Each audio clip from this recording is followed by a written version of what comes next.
iniciando aqui a terceira parte do nosso mini treinamento, né? Com o estudo da vida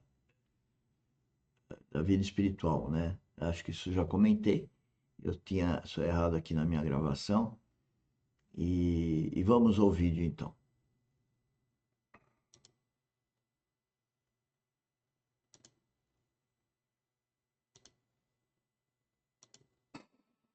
Se a nossa fé não é baseada em experiência, a verdadeira fé, assim como falávamos no primeiro tópico também, produz genuína experiência. Aqui quero lembrar uma outra frase de um outro irmão, muito linda, servo do Senhor de imenso fervor, também do século XX. Ele disse assim: quando as verdades de Deus não passam pelo filtro de lágrima dos nossos olhos, tem pouco proveito para o nosso coração. O que ele quis dizer? Que, embora os fatos de Deus permanecem fatos sempre, graças a Deus por isso, há necessidade de que a nossa fé abarque, se aproprie do fato. E quando nossa fé se apropria do fato, resultado, sentimentos genuinamente espirituais. Então a palavra de Deus realmente toca o nosso coração, as verdades de Deus nos comovem, nós nos deleitamos nelas, nós podemos dizer, o Senhor fala conosco pessoalmente, intimamente, né? Então, não erremos também nesse segundo aspecto pelo lado oposto. A verdadeira fé, sim, produz experiência espiritual, mas a fé não é apoiada em experiência espiritual, né? Sustentada por experiência espiritual. Vamos a um último texto nesse tópico e vamos partindo para o final. Isaías 50. Esse é um rico capítulo sobre o servo do Senhor, nosso Senhor Jesus. Verso 10 diz assim: quem há entre vós que tema ao Senhor e que ouça a voz do seu servo? Ele andou em trevas sem nenhuma luz, e ainda assim confiou em o nome do Senhor e se firmou sobre o seu Deus.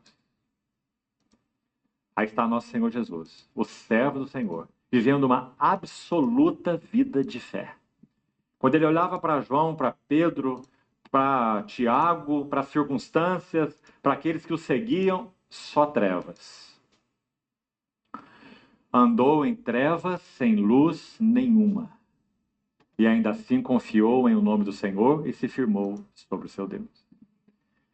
Agora o verso 11 é uma exortação. Diz assim: eia todos vós, que acendeis fogo vos armais de setas incendiárias. Andai entre as labaredas do vosso fogo, e entre as setas que acendestes. De mim é que vos sobrevirá isto, e em tormentas vos deitareis. Está se referindo ao povo que buscava um caminho de escape aí por si mesmo, né? Ao invés de ouvir a voz do Senhor, se arrepender e se voltar para o Senhor, eles buscavam um caminho aberto por si mesmos pelas suas tochas ou setas incendiárias. Então o Senhor diz: vocês acenderam esse fogo, nesse fogo vocês vão perecer. Então, mais uma vez, a ênfase da vida da fé. E que maravilhoso é que esse texto, desde o verso 4, vem falando do nosso Senhor Jesus. Podemos dizer, açoitado e firme na fé. Cuspido, esbofeteado, arrancaram suas barbas, está tudo aí no texto. E firme na fé. Andou em trevas, sem luz nenhuma. E ainda assim confiou em o nome do Senhor.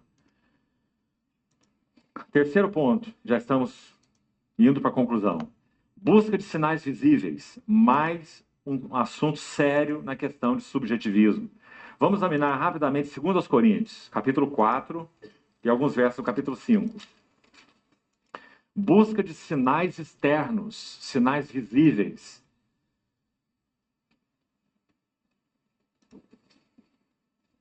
Segundo aos Coríntios 4, verso 16 diz assim: por isso não desanimamos. Pelo contrário, mesmo que o nosso homem exterior se corrompa, contudo o nosso homem interior se renova de dia em dia. Porque a nossa leve e momentânea tribulação produz para nós eterno peso de glória, acima de toda comparação. Olhe com atenção esse verso 18. não atentando nós nas coisas que se veem, mas nas que se não veem. Porque as que se veem são temporais, e as que se não veem são eternas. Onde há espaço para a busca de sinais externos nessa passagem? Sinais visíveis, podemos assim dizer, seja da presença do Senhor, da aprovação do Senhor, ou seja lá o que for. Então, caminho de subjetivismo, mais uma vez. Busca de sinais visíveis, busca de sinais externos.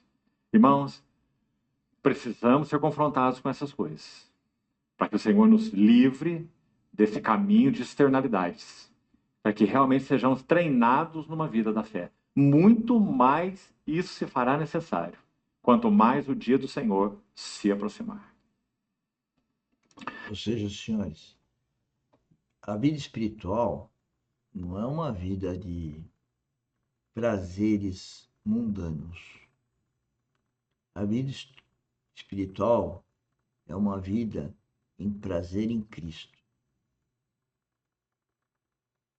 Ela é espiritual.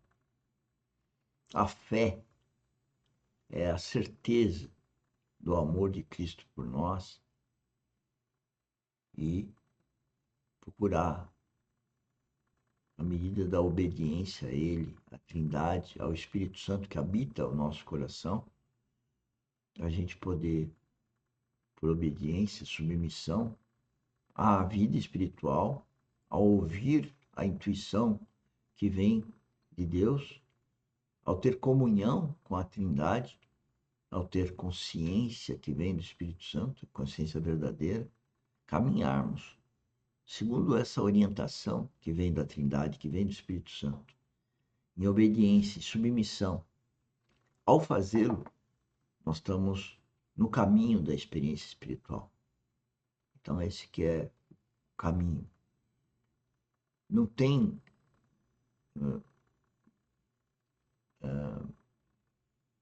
reflexos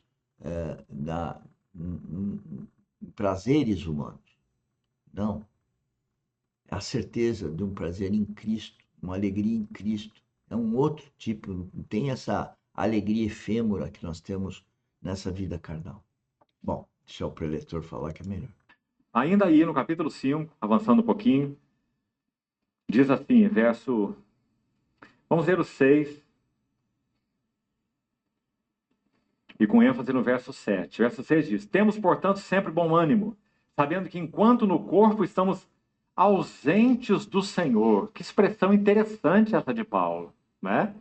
Um homem cheio da presença do Senhor, um homem que andava diante da face do Senhor, né? Está dizendo, enquanto nesse corpo estamos ausentes do Senhor. Claro, ele está falando dessa plenitude que viria quando plenamente na presença do Senhor, né? Então, qual é a regra para esse tempo, enquanto estamos ausentes do Senhor nesse sentido? Verso 7. Visto que andamos por fé e não pelo que vemos.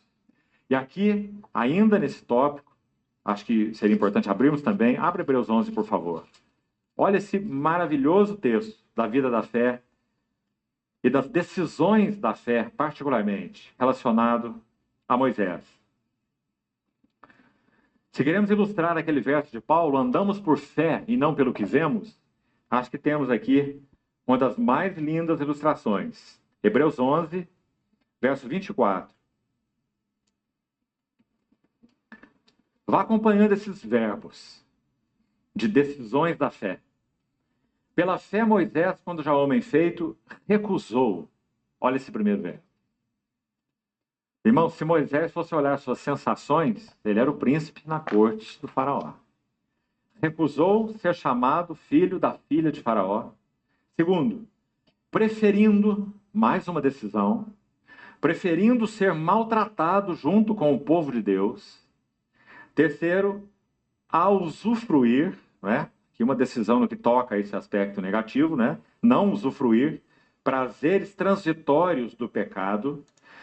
Então, senhores, eu acho que o exemplo aí que nós temos na Bíblia a respeito de Moisés é muito interessante, né? Primeiro, que ele foi jogado no rio, sei lá, a história assim, onde a filha de Faraó acaba adotando aquele neném. E aí ele cresce como filho da filha de Faraó. Entendeu? Foi tudo do melhor para ele. Tudo. Erudição, competência, poder, tudo. Ele era filho da filha de Faraó. Só que depois de 40 anos, ele deixa tudo isso para viver com o povo dele, porque ele era hebreu. 40 anos, então, indo para o deserto, etc. Aí ele acaba assassinando uma pessoa e ele fica recluso lá, cuidando 40 anos. Depois que ele vai ficar 40 anos libertando o povo de Deus. Enfim, eu não vou contar a história aqui, nem que eu saiba muito bem a história. Mas o que é importante é que a pessoa tem tudo e deixou as coisas do mundo para obedecer a Deus. Obedeça a Deus. Agora, a obediência a Deus começa com a obediência aos pais. Tchau. Aos líderes.